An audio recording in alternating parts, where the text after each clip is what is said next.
Hey, what's up everybody? So, a little bit ago, I made a video about a piece of forgotten folklore, right? You know, an old legend about a cat who had a wooden leg. And in that video, I mentioned that a guy named Philip McCarthy actually won a medal for telling that story once. The championship medal for the biggest lie at the 1932 National Lying Competition held by the Burlington, Wisconsin Liars Club. But what I didn't tell you is that that lying competition is an annual event. You see, the Burlington Liars Club is this organization that was, you know, basically formed in admiration of all the tall tales and fish stories and legends that are passed around via late night campfire storytelling sessions, right? And the national competition was kind of their way of crowning a king liar. You know, what was the single best yarn that was spun that year? So as you can probably guess, like, all the championship stories over the years are like a real treat to read through. Like, for example, in 1931, the year before McCarthy won the title, a man took home the top prize by telling the story of an unfortunate farmer who got gored by a bull. Apparently the farmer's neighbor, realizing that there was no time to get this man to a doctor, just took some sheep intestines and sewed those up into the man's guts to replace what the bull had ripped out of him. And, you know, all seemed well at first until the farmer started sprouting horns and refusing to eat anything but corn stalks. They say that the next season they yielded 30 pounds of wool off the guy. Or hey, how about in 1933, the winning story was told about a grandfather clock so old that the shadow of the pendulum had worn a hole in the back of the clock. Pretty good, right? Or how about this one? One time, a man was out fishing in a pond. He hooked a little fish and he started reeling and yanking on it so hard that he pulled the skeleton straight out of the fish's mouth. Guess the fish didn't mind though, because it just swam away. Apparently no worse for the wear. And hey, this lying competition here, it isn't just some relic of the past either. Like, the Burlington Liars Club still runs an annual competition to this day. For the past 90 plus years, they've been crowning champion liars. Like, every decade has got a great story. Just pick a random year out of a hat and you've got yourself a real humdinger, right? Like in 1941, someone spilled a bottle of hair tonic into the local river. All the fish started sprouting long beards. So instead of using fishing poles and bait, the local fishermen just set up some makeshift barber shops on the shores of the river and started shouting, "Next!" And the fish would just jump right up into the chair. 1976, Sidney Boyum said the winter was so cold over in Wisconsin that he saw a worm sneak up on a fuzzy caterpillar so it could steal his fur coat and escape back underground. 1985, Mary Weatherly from Oklahoma said the wind was so strong down in her garden that none of her tomato plants would grow because the wind just kept blowing the sun right off them.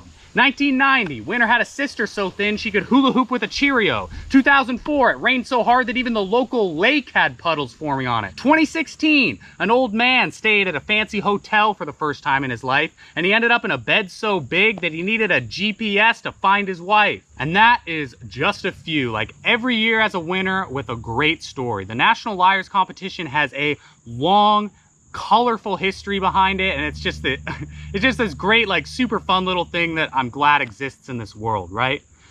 So it's kind of a shame that it's not more well known, right? Like, I'm guessing that most of you have never heard of it before you clicked on this video. So what I want to do here is encourage all of you to submit your own lies for this year's competition. It's pretty easy. All you got to do is send in your submission to this email address right here. Like, who knows? You might even get a sweet medal out of it. Now, as for me, I'm certainly not going to sit back and let other people have all the fun. So I'm going to submit a story too. But there's just one problem. Despite what you might hear from those who've, like, you know, sat around a campfire with me, I've never told a single lie in my whole life. Every single one of my stories is 100% true. But I might as well just send in a story anyway, you know, because you never know. Now, I'm not much of a writer, so I'm just going to tell my story like via this video, and then I'm going to send a link over to the email address. So sit back, you know, get some popcorn, maybe a drink, and let me tell you the story of the strangest boat that I've ever seen in my life. You see, back in my traveling days, I spent a lot of time up in northern New England, right? Just like hiking around on country roads and trails, no real direction in mind, no destination, just wandering. And one day I found myself in this tiny little town up in New Hampshire, like near the Canadian border. I just can't remember the name right now, but what I can remember is that this was like a beautiful place, right? Like rolling hills, mighty forests, and best of all was this big, like gorgeous lake just smack dab in the middle of town. Now, by the time I'd made it to like this little village, I'd been hiking for a while, right? So I decided, you know, I might as well like take a little break on the shores of this lake. So I sat myself down on a little rock and, you know, I just started munching on some wild lobster mushrooms that I'd been picking along the trail, just enjoying the summer's day. And as I ate, I was just kind of looking around, and I noticed like there's this old man like sitting under the shade of a tree, not more than 6 or 7 feet away from me. He was like so quiet, like I hadn't noticed him at all. And now I'm not one to be rude, so I decided I might as well strike up a conversation with this guy. Like I had basically invaded his space. Like the best thing I could offer here is a little chat. So we started talking pretty quick. This guy told me his name was John, and you know, we just got to speaking like old friends, swapping stories, exchanging news, and I really liked this guy. Like he had a lot of interesting stuff to say. So as we were talking, I just kind of kept my eyes out on that beautiful lake. I'm watching all the boats go by, and it seemed like most fishermen in this little town, they like really favored wooden rowboats. So every couple of minutes I would hear the sound of oars like slicing through the water, right? And then I would watch as this boat just slunk its way into my sight line. And all that seemed pretty normal, right? Until something else came into my view. A sight so strange that I'm sure it's gonna be burned into my memory until the day I die. You see, just then, a man came into my view from behind some bushes along the shore of the lake. He was out in the water in a seated position, each hand holding an oar, rowing hard, and moving smoothly over the surface of the water, right? But, you know, there's only one problem. Despite the fact that he was out in the water, there was no boat underneath him. I swear to you, this guy was just floating above the lake, like his butt a few inches above the water, like you would be sitting if you were in a rowboat, but no boat, just kind of levitating there over the surface of the lake. So I was shook up by this, as I'm sure most of you would be, and I started like grabbing and I'm yelling at John. I'm like, John, look, that guy out there, like how is he doing that? And John just kind of looked at me with this like confused look on his face. He's just like, what, old Benji? I mean, I guess he does have kind of an unusual boat, but then again, an unusual story like his is bound to make for an unusual boat. Now, I couldn't take my eyes off of Benji, like floating his way across the water, so I just kind of stammered out something, right? I was like, unusual story, like, what happened? And John just kind of launched into this thing like he told it a million times. He leaned back and he said, well, you know how you can kind of build up of like a tolerance to certain kinds of poison by taking a tiny amount, you know, bit by bit until your body just sort of gets used to it? And I said, yeah, I guess so. And then he said, you know how 30 degrees Fahrenheit feels freezing cold when winter is first starting, but nice and balmy like a summer day once you're a couple months into the season? Because now you're used to the cold, you've built up a tolerance to it. And I was like, yeah, that makes sense to me. Well, one day old Benji out there, he sprung a leak in his old rowboat and he ended up having to swim back to shore. And that whole experience, it just drove him so crazy that he started trying to come up with a way to make sure that he wouldn't have to worry about holes in his boats anymore. So old Benji, he sat down and he thought, and he thought, and he really pondered the question. And eventually he just kind of realized, hey, if I can build up a resistance to the cold, and I can build up a tolerance to poison, then why can't my boat build up a tolerance to having a hole in it? And I just kind of looked at John and I said, all right, you know, I'm not sure at all where this story is going to go next, but John just kept going. He just keeps talking. He says, well, Benji decided I should probably start with a pin-sized hole. So Benji, he gets down there at the bottom of his boat, takes his pocket knife and he punctures just a tiny little opening right down under his feet. And sure enough, as you'd expect, water just starts shooting up right through the hole like a little geyser. But it wasn't nearly enough to sink a boat, so Benji just kept rowing around and fishing like nothing was wrong. By the end of the 3rd week of having that hole down there, I guess the rowboat had just gotten used to the hole because no water was coming up from it anymore. Now Benji, he took that as a sign that his plan had some real legs to it. So he got down with his pocket knife and he carved out the hole to about the width of a pencil. Now, to be sure, some water came up through the new hole, but not as much as you might think. And after a couple of weeks, no more water came through at all. The rowboat had built up a resistance to that hole too.